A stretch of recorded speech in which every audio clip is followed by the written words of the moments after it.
The young and the restless Spohlers Martin had always been a master of deception, a man whose identity was nothing more than an intricate web of lies and manipulation. For years, he had hidden behind a mask of normalcy, fooling everyone with his charm and cunning. However, the truth eventually began to unravel. It wasn't long before his carefully constructed facade crumbled, exposing him as a fraud and a kidnapper. Despite this devastating revelation, Martin was not about to be captured and locked away. His intellect, resourcefulness, and sheer will ensured that he eluded the authorities at every turn. Under the cover of night, Martin vanished into the labyrinthine alleyways and abandoned warehouses of Genoa City. The sprawling urban maze became his playground, a dark and treacherous haven where he could blend into the shadows. Yet, amid his frantic escape, an even more sinister desire began to emerge.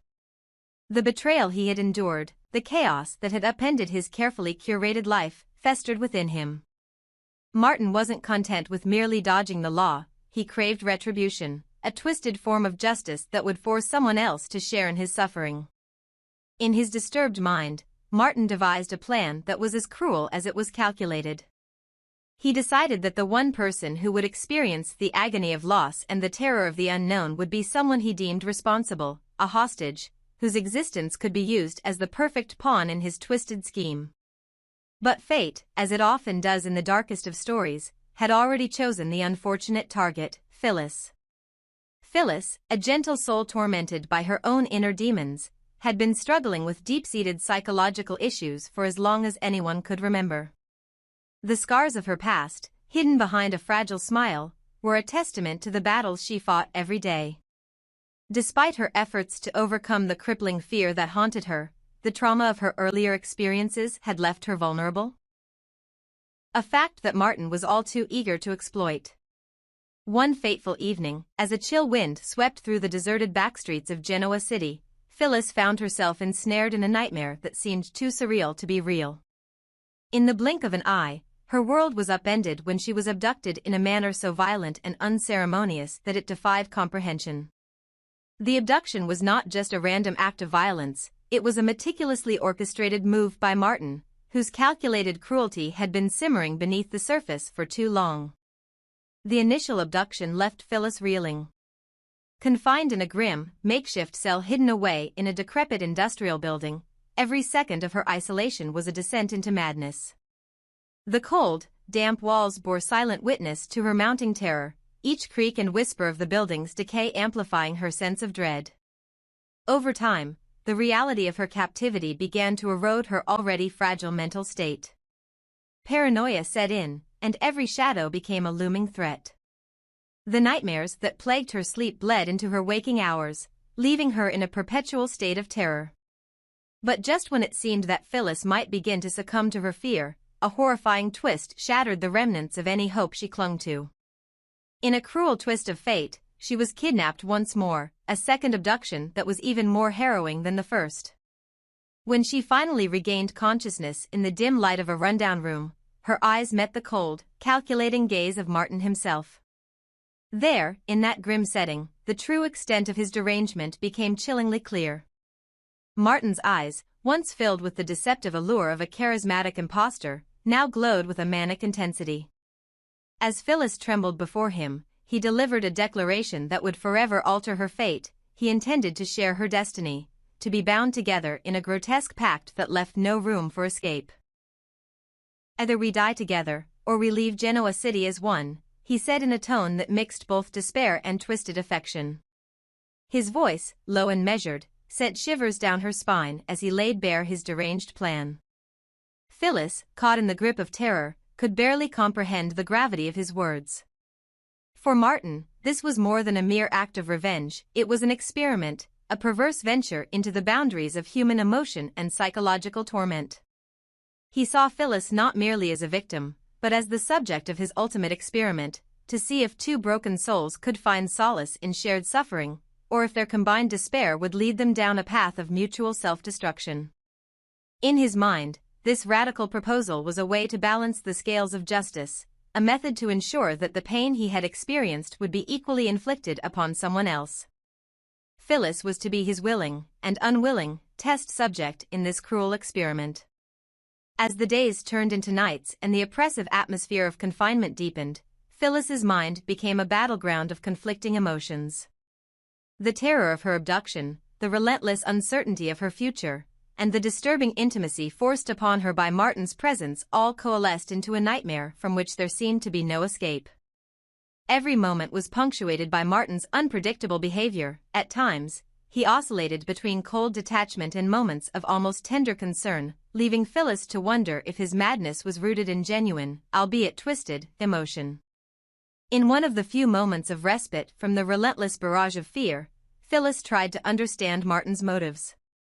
Had he truly been so consumed by a desire for retribution that he would drag another into his abyss of despair? Or was there something more, a hint of vulnerability buried beneath the layers of his villainy? As he recounted fragments of his past, a story of betrayal, a descent into a life of criminality, and the loss of everything he once held dear, Phyllis began to see glimpses of a man who was as much a victim of circumstance as he was a perpetrator of cruelty. Yet, despite these fleeting moments of introspection, the situation remained dire. Martin's ultimatum hung over them like a dark cloud, a choice between a shared, inevitable death or an uncertain escape from Genoa City, a city that had become a prison of memories and regrets for both. With each passing hour, Phyllis felt the weight of her captivity pressing down on her, each second a painful reminder of the freedom that had been stripped from her. The lines between captor and companion blurred as the macabre intimacy of their relationship deepened. The city outside, with its flickering neon lights and distant sirens, seemed a world away, a distant reminder of a life that might never be reclaimed. As Phyllis's internal struggle reached its zenith, she began to devise her own plans of resistance, even as Martin's presence loomed large. In the quiet moments when Martin was distracted, she searched for any clue or opportunity to escape the cycle of terror that had ensnared her. However, every attempt was met with the cold reality of Martin's omnipresence. His every move was calculated to remind her of the inescapable bond that now tied their fates together, a bond forged in mutual despair and an unyielding desire for retribution against a world that had wronged him. In a final, desperate bid to break free from the nightmare, Phyllis confronted Martin. With a trembling voice and eyes filled with both fear and defiance, she demanded, "Why must I share in your pain? What have I done to deserve this fate?" Martin's response was a chilling mix of sorrow and determination. "It's not about what you've done, Phyllis," he replied slowly, as if savoring every word. "It's about balance. I've been wronged, and I need you to understand the weight of that injustice. Together, we'll rewrite our destinies either by embracing the darkness or by fighting our way out of it." That moment of confrontation marked a turning point, a fracturing of the barrier between captor and captive. Yet, the underlying horror of their situation remained ever present. Phyllis realized that, regardless of the outward expressions of defiance, she was now an unwilling participant in a sinister experiment that had no room for mercy or compromise. Martin's warped vision of shared destiny was a cage from which there might be no escape, and every step forward was a dance with the ever-present specter of death. In the end, the tale of Martin and Phyllis is one steeped in darkness, a testament to how trauma can twist the human spirit and force two broken souls into an unholy alliance. Genoa City, with all its secrets and shadows, became the stage for this macabre drama, a city where the lines between justice and revenge, love and horror, blurred into an indistinguishable haze of despair. As the clock ticked inexorably towards an uncertain future, both Martin and Phyllis were left to grapple with the ultimate question: was it possible to reclaim some semblance of freedom when every step was haunted by the ghosts of their past?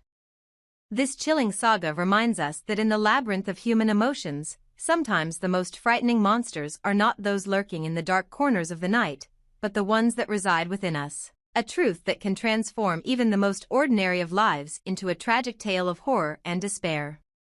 Martin's mind had long been a twisted labyrinth of betrayal, regret, and desperate need for retribution. After years of eluding capture and hiding in the darkest corners of Genoa City, his world had finally crumbled when the truth about his identity was exposed. No longer could he simply hide behind his facade of charm and guile. Instead, he embraced his inner madness and set into motion a plan that would bind him to a victim, someone he believed was destined to share his fate. For Martin, every day had become a gamble, a race against time as he navigated the dangerous urban maze, fleeing the remnants of a life that had betrayed him. But as fate would have it, the scales of retribution were about to fall in an even more macabre manner. Phyllis, a woman whose troubled past had left her with scars too deep to hide, became the chosen pawn in Martin's demented game. Phyllis had always been a complex figure, a blend of quiet resilience and deep-seated vulnerability. Despite the turmoil that had long haunted her, she had managed to hold on to a spark of inner strength. That strength, however, was no match for the dark destiny Martin had in store for her. On that fateful evening, as a bitter wind cut through the deserted backstreets, Phyllis's life was violently upturned. In a swift and brutal act, she was abducted, her cries echoing in a darkness that seemed to swallow her whole. Confined in a dilapidated industrial building, Phyllis was plunged into a nightmare from which there appeared to be no escape. Every creak of the rotting wood, every shadow that danced menacingly along the walls, deepened her sense of dread. The confinement gnawed at her sanity, her thoughts tormented by memories of past traumas and the ominous present. And it was in this crucible of despair that Martin reappeared, not as a faceless villain in the shadows, but as a man whose eyes burned with a fevered intensity. In a moment of explosive anger and heart-wrenching desperation, Phyllis's voice shattered the oppressive silence. "Nick will come here and kill you, Martin. Let me go now," she screamed, her words laced with both fury and hopeless defiance. Her declaration was a desperate bid for salvation, a call to an ally she believed could deliver her from this hellish captivity. The mention of Nick, a figure whose reputation for retribution was as infamous as Martin's own, was a reminder of the dangerous undercurrents swirling around Genoa City. Martin, standing before her in the dim light of their grim sanctuary, seemed almost to laugh at the very notion of death. For him, death had become a mere amusement, a trivial consequence in a life that had already stripped him of everything he once held dear. "Death is nothing but a joke," he murmured in a tone that mingled nihilism with a hint of bitter irony. He had nothing left to lose, no shred of humanity left to cling to, and his twisted vision of destiny now hinged on a perilous ultimatum: either they would perish together, or they would abandon Genoa City and its myriad of painful memories. But Martin's cruelty extended far beyond his own existential musings. He saw Phyllis not merely as a captive, but as the embodiment of his ultimate experiment in shared suffering. His actions had become a dark mirror reflecting the shattered lives of those he had wronged. "I'm offering you a choice, Phyllis," he intoned, his voice soft yet laden with menace. "Either we embrace the abyss together, or we step out into the night, forever bound by the scars we bear." To him, this was not simply a twisted form of justice, it was an act of retribution, a symbolic equalization of pain. The air between them was thick with tension as Phyllis's mind raced. Her heart pounded in her ears, and the walls of her confinement closed in as the implications of Martin's words sank in. In that moment, she could not help but think of those who had suffered similarly in Genoa City. "Look at Connor, look at Sharon," she whispered, recalling the lives shattered by their own demons. Their struggles with mental illness, prolonged battles against the relentless grip of psychological torment, had left indelible marks. She knew, with a sinking realization, that the horrors of captivity could well drive her down the same dark path. Phyllis's inner voice pleaded for escape. Was there any hope of breaking free from Martin's inescapable web? Her wisdom, honed by years of personal struggle, urged her to consider every possible avenue.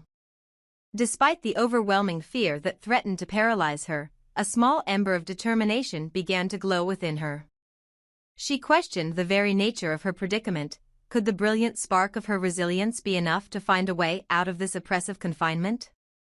Martin, meanwhile, watched her with a curious mix of detachment and disturbed fascination.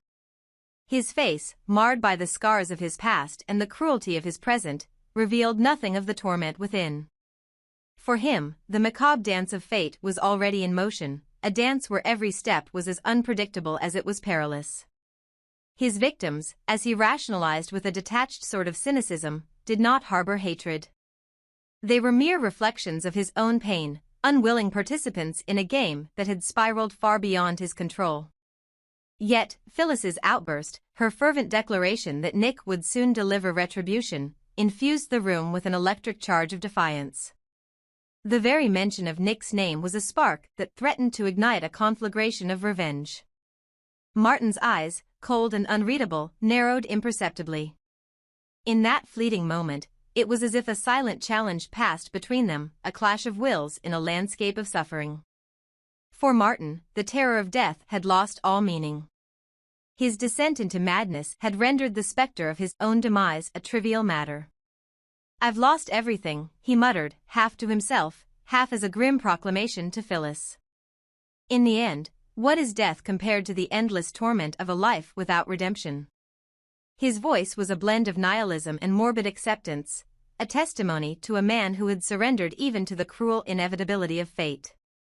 Phyllis, trembling yet resolute, began to formulate a plan. Each moment spent in captivity was a reminder of the fragility of sanity, a perilous descent into a realm of psychological instability that she had witnessed in the lives of others.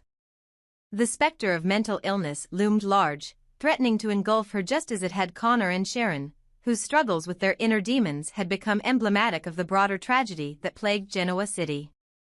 Every shadow on the wall, every echo in the dark, whispered a grim reminder of the price she might pay for failing to escape.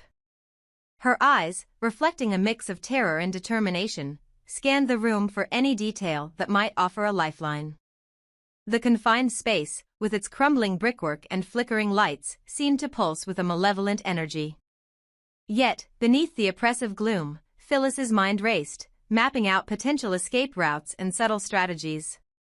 Could she use the darkness itself to her advantage?